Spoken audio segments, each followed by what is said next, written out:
Marketing companies और pharmaceutical manufacturing companies के बीच का डिफरेंस भी समझ लेना चाहिए। तो आइए इस बारे में भी बात कर लेते हैं।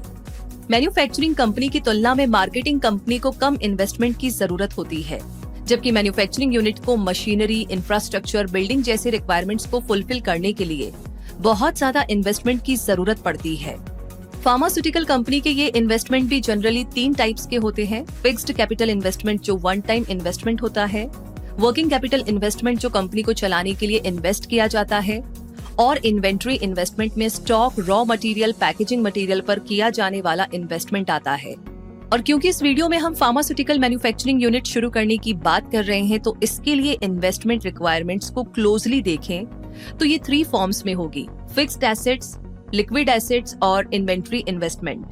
तो अब फिक्स्ड एसेट्स में शामिल रिक्वायरमेंट्स ये होगी: लैंड, बिल्डिंग, HVAC यानी कि heating, ventilation and air conditioning system, electricity supply, water supply, compressed air supply, airlock system, fitting, finishing and furnishing, machinery and lab equipments, investment for completing licences and formalities और other requirements. और company के liquid assets में शामिल होंगे skilled and technical staff wages, non skilled worker wages, bank loan instalments and related expenses, promotional and marketing, repair and maintenance, rent and other expenses. और inventory investment में आएगा raw material and packaging material stock. और अगर आप manufacturing और marketing units के assets में difference करना चाहे तो आपको मार्केटिंग यूनिट की इन्वेस्टमेंट रिक्वायरमेंट्स के बारे में भी बता देते हैं।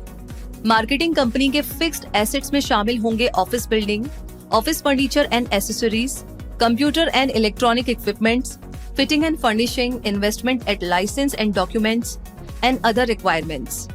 जबकि लिक्विड एसेट्स में होंगे office staff wages, rent, bank loan instalments and related expenses, promotional and marketing and other expenses. और इन्वेंट्री इन्वेस्टमेंट में स्टॉक इन्वेस्टमेंट शामिल होगा। वैसे मार्केटिंग स्ट्रेटेजी और प्रमोशनल मेथड्स दोनों ही कंपनीज के लिए लगभग सेम ही रहा करते हैं। और फार्मास्यूटिकल मार्केटिंग कंपनी स्टार्ट करने के लिए रिक्वायर्ड लाइसेंस भी मैन्युफैक्चरिंग कंपनी से लगभग सेम ही हुआ करते हैं। और अब मार्केटिंग और मैन्युफैक्चरिंग यूनिट्स के बीच की सिमिलैरिटीज और डिफरेंसेस को समझने के बाद अब वीडियो में आगे बढ़ते हैं और मैन्युफैक्चरिंग फार्मा कंपनी शुरू करने के पूरे प्रोसीजर को स्टेप बाय स्टेप समझ लेते हैं। सबसे पहले एक बिजनेस प्लान तैयार कीजिए और अपनी कंपनी का नाम सिलेक्ट करिए। कंपनी का लोगो और प्रमोशनल मटेरियल डिजाइन और प्रिंट करवाइए। इंफ्रास्ट्रक्चर को फिक्स करें जिसमें लोकेशन, प्लेस, प्रीमाइसेस और बिल्डिंग्स शामिल हो। फंड जनरेट करें जो या तो आपके पास ऑलरेडी हो या फिर लोन या इन्वेस्टमेंट के जरिए जनरेट किया जा सकता हो।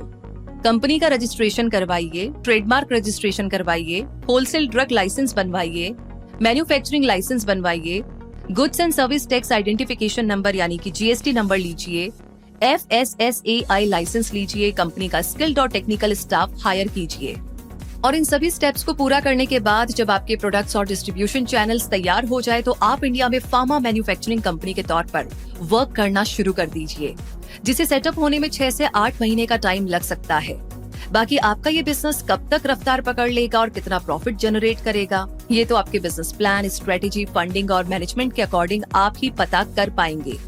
तो दोस्तों, इस तरीके से इस वीडियो में बताई डिटेल्स के बेस पर आपको अपनी फार्मा मैन्युफैक्चरिंग कंपनी शुरू करने का प्रोसीजर और रिक्वायरमेंट्स तो समझ में आ ही गए हों।